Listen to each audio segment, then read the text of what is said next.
Ladies and gentlemen, now in today's video, we're going to be taking 6-star rank 2 Immortal Abomination out for a little bit of a spin in Act 7 with the Red Guardian synergy. Now, I was doing a little bit of testing earlier, because he's a character that I haven't revisited in a few months, and the last video we did on him in variant, 2, the XL variant, was really fun. So I wanted to test out and see today, like, how useful this man is as a rank 2 without any boosters in Act 7 content. And I think we're in for a good time today, man.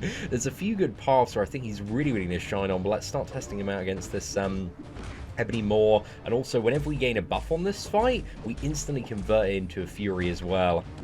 So this, if we can get some good poison RNG, should be a really good time. We do need to be somewhat wary of Falter, though. But dude, we're hitting like a friggin' truck on this one. It's because, like, we're gaining, like, so much Fury on this fight that it's giving us, I believe, so much of that passive Fury.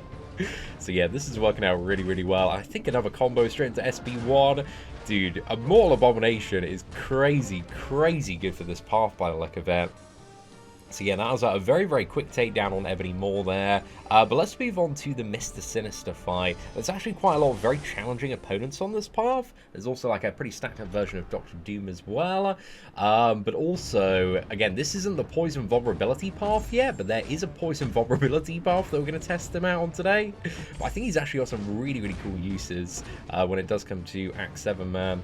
Hopefully, moving forward, those uses are going to retain as well. Unfortunately, Mr. Sinister does chuck the poisons back at us via that SP1. He's going to be a little bit careful there.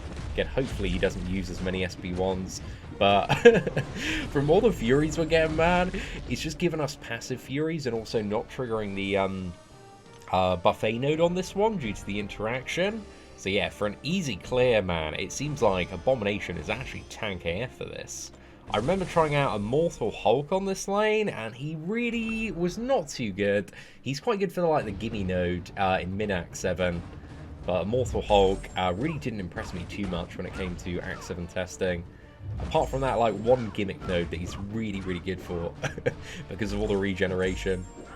This one, yeah, he really wasn't too great, but Abomination's crushing it, man. He's absolutely melting everybody. This is nuts. It's like he's perfectly built for this node as well. Because, yeah, he's just siphoning that passive Fury so much from his own base Fury generation there, so it's working out really well, and that's bolstering up all forms of his damage as well, because the poison that he's outputting via the Red Guardian synergy, I believe, scales up with his attack as well. So that's one thing that just makes it so incredibly potent. The more Furies we get, you can see the poison is just hitting harder and harder. It's going to be ham on this Venom Pool here.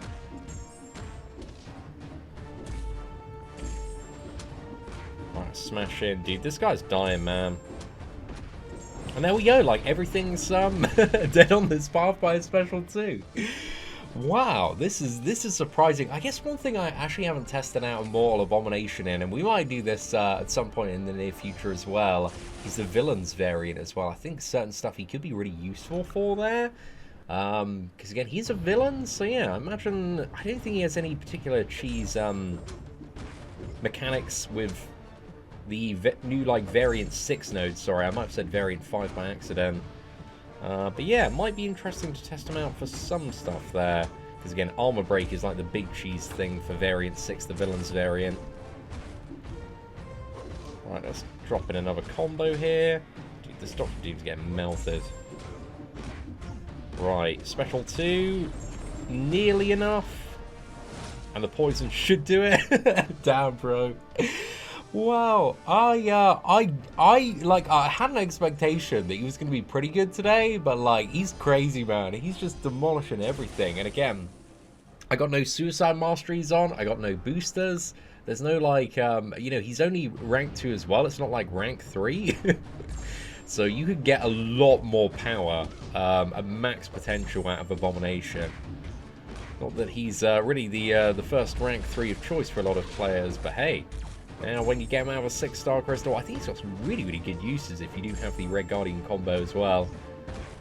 I kind of forgot about how useful Abomination would be, especially for my free-to-play account as well, because again, I've got the 5-star rank for Red Guardian, so having this man would just allow me to Yeah, smash through all sorts of stuff. So now we're going to move on to the poison vulnerability path. So this is in the quest with Wolverine Weapon X, or Juggernaut, or Hela as the final boss. And if you go left-hand side, I think it's, what is it, Teleporter C here? Yeah, you've got a whole path of characters that you can poison, and also while poisoned, you deal 200% more damage. So I think the way that he was scaling with the first node interaction, he's probably going to be dealing a little bit less overall here, because again, he was just so broken, man, gaining so many Furies from that initial node combo. But again, he's still going to be hopefully hitting really, really hard here. And again, these are not light work opponents. They do have about 400,000 hit points each. I think some of them even more as well. See if we can keep ourselves open there. But there we go. Dude, he's going out fast, man. I need some more poisons to proc, though. Come on. Get some magical poison RNG. There we go. We got quite a few off that combo. I think we want to save up the SB2 just to let ease an assassin's range. Oh, dude, I went for heavy there. He just instantly attacked into me. Okay, there we go. Oh, just about, man. I was a bit worried there that the poisons weren't going to be enough to kill before he gets special 3. But yeah, we were really, really fortunate there. So yeah, he tore through that Mordo, man, but again, we did have class advantage there, and Mordo is a little bit of a pain to fight, but here against Moon Knight, we do have disadvantage, so we'll see how this turns out.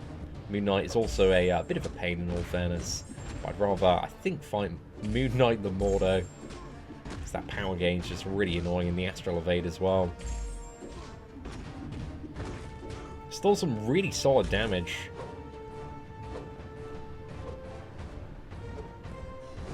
Okay, fantastic. He's finally thrown his special 2. Let's go for another parry here. Straight into a combo. I think we go special 2. Oh, I think I had slightly reduced power gain? Oh, no, I didn't. I think I just miscalculated. Oh, yes, because I'm not actually gaining power gain from hits. It's all from the polka dot power node. So I'm passively gaining it for every, second I have debuffs ticking on the opponent. But there we go, man. Still like under 50 hits on that Moon Knight there, so really, really good.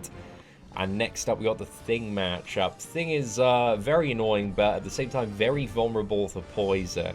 It's got a laundry list of immunities and strong damage reduction.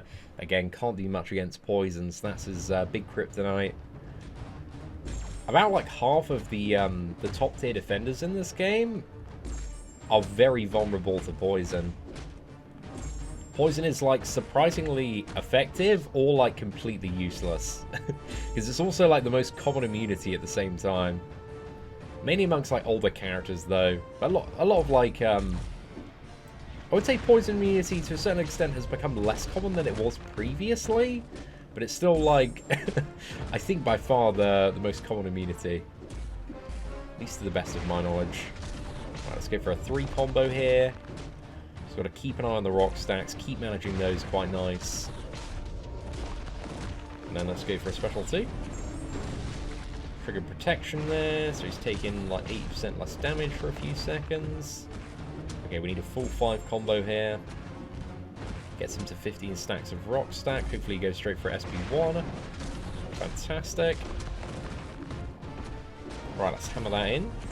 Also, we do have the Mr. Fantastic and She-Hulk synergy. It's not really needed, it's just like a little bit more damage. Because it gives you power stings whenever you apply debuffs. Which is really nice with the Red Guardian synergy, because again, you're applying so many poisons to the opponent. So it gives you a fair bit more damage output overall. But it's certainly not essential for the character. Kind of the Red Guardian synergy is the core one you need. MODOK's nice to like beef it up as well. But yeah, Red Guardian and Abomination are more than a sufficient duo for most questing teams if you do want to build in additional characters. And I think the really good thing about Act 7 as well is that you do have like the champion swappers before you get to final boss fights. So it allows you to, you know, bring in additional synergy champions for the path, and then swap out maybe one of those characters to bring in a really good boss killer encounter. So I think that makes stuff like, you know, a full team synergy for Abomination for certain paths just really, really viable for anybody that does have the characters. But Act 7 is just so much fun, man. There's just a lot of really cool stuff you can do. But dude, this matchup is like perfect for Deadpool here because we've got so many buffs on him from this synergy. Sorry, buffs on him, debuffs on him. So many poisons. So with the Despair Mastery and also the poison reduction, you just like easily lock out the healing. You don't need to worry about any regeneration from Deadpool. And it just becomes really straightforward. I remember like back in the day, I think it's like Road to the Labyrinth, and I think maybe like a few fights in Act 4 where Deadpool used to be really, really annoying because you just have mad regeneration. But that one in Road to the Labyrinth is still a little bit annoying if you come to that fight unprepared. It's been such a long time since I've even thought about stepping into Road to the Labyrinth of Legends. But yeah, I remember that Deadpool used to roadblock people like crazy, man. Labyrinth of Legends is, I would say, a little bit dead at the moment. Just because, again, the rewards, like, aren't great for it. They're not really worth your time in comparison to doing variant content. And then by the time people have got variant content, they want to get stuck into doing, you know, like Act 6, Act 7, like Abyss of Legends. Because Abyss of Legends, the rewards, you know, at least guarantees, hopefully, well, almost guarantees that you can take one character to rank 3. Providing you've got a character of that class. Might not be the character you want to take up, though. Which is also another con of the whole Throne Breaker system.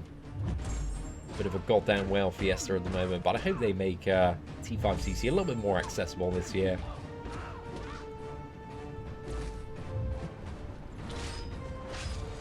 Oh my gosh, dude. This Angelo is dropping quick, man. Right.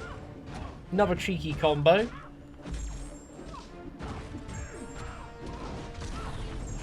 Oh, maybe I should have waited for Assassin's Range there. Okay, let's go for it, man. Let's go for it. We can get it down. Yeah, nice. Dude, was that 36 hits there? He's beasting this path, man. He did such a great job there. But anyway, ladies and gentlemen, that brings us to the end of today's video. It's so great to see Abomination, just this iconic meme character that before Red Guardian, you know, was just one of the most, like, depressing pulls in the game. Now be just absolutely insane for a couple of nodes and paths, and also boss fights in Act 7 as well. So if you did enjoy today's gameplay video, please do smash that like button. That'd be greatly appreciated. But aside from that, thank you all very much for watching. Take care, and I hope that you have an absolutely fantastic day.